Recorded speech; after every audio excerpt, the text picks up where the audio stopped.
Hey everyone, this is your Digital Super Saiyan 3 back here with another video, and, well, I just got done watching Batman Returns. Alright, so, Batman Returns. Well, when I was younger, I saw the original 4 Batman movies. Whether I caught them on TV or just in general watching them.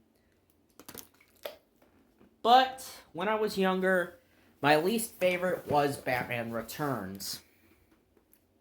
Yeah, Batman Returns and I have a really complex relationship. Now, as an adult, I can appreciate the stuff they did, but yet again, some of the childhood flaws still stand with me. So, before I talk about the bad stuff, let's go over the good stuff I like about this. First of all, Michael Keaton as Batman, aka Bruce Wayne. Yet again, Michael Keaton kills it in his performance as Batman, with some great line delivery. Especially, I loved Michael's last quote at the end of the movie, goodwill towards men and women. And of course, Michelle Pfeiffer as Catwoman, where there is some stuff I don't like about this version of Catwoman, where they got rid of the thief aspect of her character. I admit, at least Burton still kept the whole flirtatious part of Michelle Pfeiffer's Catwoman alive, where her Catwoman can flirt with Batman as well as trying to fight with him as well. Michelle Pfeiffer's Catwoman was the best part of the two villains, and heck, a lot of people wanted the Catwoman movie with Michelle Pfeiffer, but that never happened because both Burton and Pfeiffer went back and forth on the project. And Warner Brothers scrapped the idea to have Tim Burton do it, so yeah, we ended up with Halle Berry's Catwoman because of that. Because Warner Brothers couldn't keep Michelle Pfeiffer and Tim Burton to do this Tim Burton Catwoman movie. Another thing is, the set is yet again awesome as ever. This time around, it's more of Gotham City in the Christmas time. I love how they wanted to have this film take place during Christmas, when in reality, the film came out in the summer of 1992, which was odd, but yet still unique in its own right.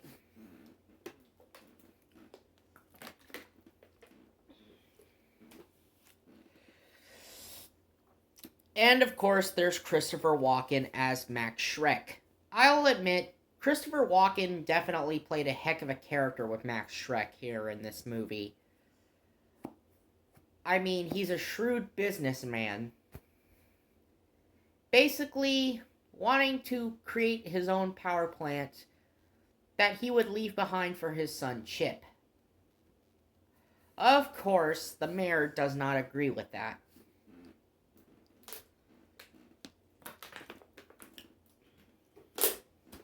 But still, he definitely played the tough and evil businessman really well, so I gotta give props to Christopher Walken in that department. And of course, the visuals are great. Burton yet again knocks it out of the park with his visual style, and I do admit the action scenes were really good and well done. And of course, I also gotta give a nod to the late Michael Gough, who plays Alfred. He was a great Alfred. It's a shame he's no longer with us, but, props to you, man. You were a great Alfred. Of course, there was also legendary actor Pat Hingle as Commissioner Gordon. He was a fine Commissioner Gordon, but I really wish in the older movies him and Batman would have interacted in more scenes. At least we could have gotten more to show off their relationship. But yet again, just like in the first Tim Burton Batman movie from 1989, in Batman Returns, the focus was mainly on the villains. The villains would often get more screen time in this movie, just like they focused on the Joker in the last movie. So in this movie, the Penguin, played by Danny DeVito, and Catwoman, played by Michelle Pfeiffer, both get a lot of focus on in this movie, as well as Max Schreck himself.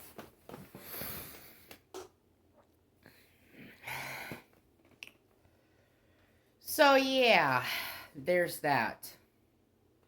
But, if there's a big but, there are some aspects of the movie I didn't like myself. First of all, there's some stuff that still bug me about Batman Returns. First of all, there is way too many adult jokes. I mean, sure, I'm an adult, but still. I mean, Tim Burton. I know this is Tim Burton we're talking about here, but even I gotta admit this is way too much, Tim. Second of all, was of course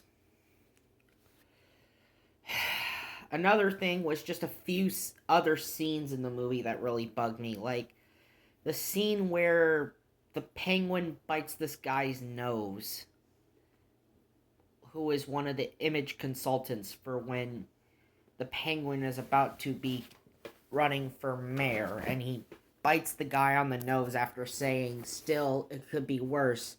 My nose could be gushing blood." Look, I'll admit Danny DeVito wasn't terrible as the Penguin, but there were just some moments where I didn't like him where I think he went way over the top. And that was one of the few times he went way over the top as the Penguin. And of course, there was also how the hell did the Penguin get the blueprints to the Batmobile? And how the Red Triangle Circus Gang managed to hack themselves into the Batmobile and get the blueprints to it. Yeah, that's still one of the few things about Batman Returns that still stick in my head. Like I said, when I was younger, it was one of my least favorite of the original Batman movies. Now, as an adult, I've come to appreciate it a little more. Still, my childhood flaws of it, still view on it a little bit to make it, like, in my list of where I would rank it in my favorite Batman movies. You know, Batman Returns would probably be, above Batman Forever. Just a tiny smidge. But yeah, it still has those problems that bug me. Even to this day, I could come to appreciate what Tim Burton was doing. He was following his vision. And yeah, they let Burton have way too much control. I mean, if Warner Brothers would have still had Tim Burton doing the Batman franchise, things would have been a little different, but no. They had to fire Burton after the events of Batman Returns, basically because McDonald's complained about, "Oh, this movie was too dark. Oh, we can't have Happy Meal toys promoting a movie that has green slime coming out of the Penguin's mouth." So it was the reason why Joel Schumacher came in and took over. Still, if they would have just stuck with one director, things would have been different. I mean, this is a franchise that had, like I said, 3 different directors. At least one of them managed to went on to make a trilogy of movies. I mean, hell, I still would have not mind Tim Burton sticking around, and we could have had that third outing with his Batman universe, but then Joel Schumacher had to came.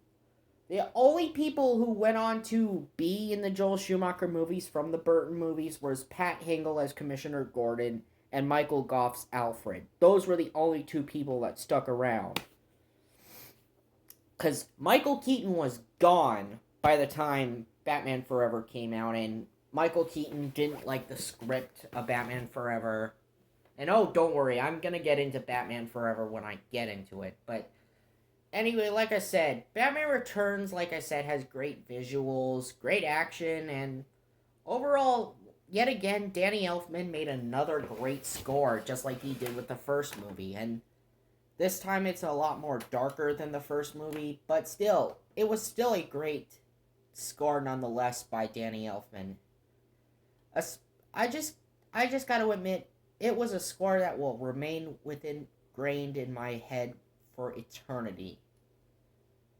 Anyway, this has been your Digital Super Saiyan 3, and I'll see you guys next time.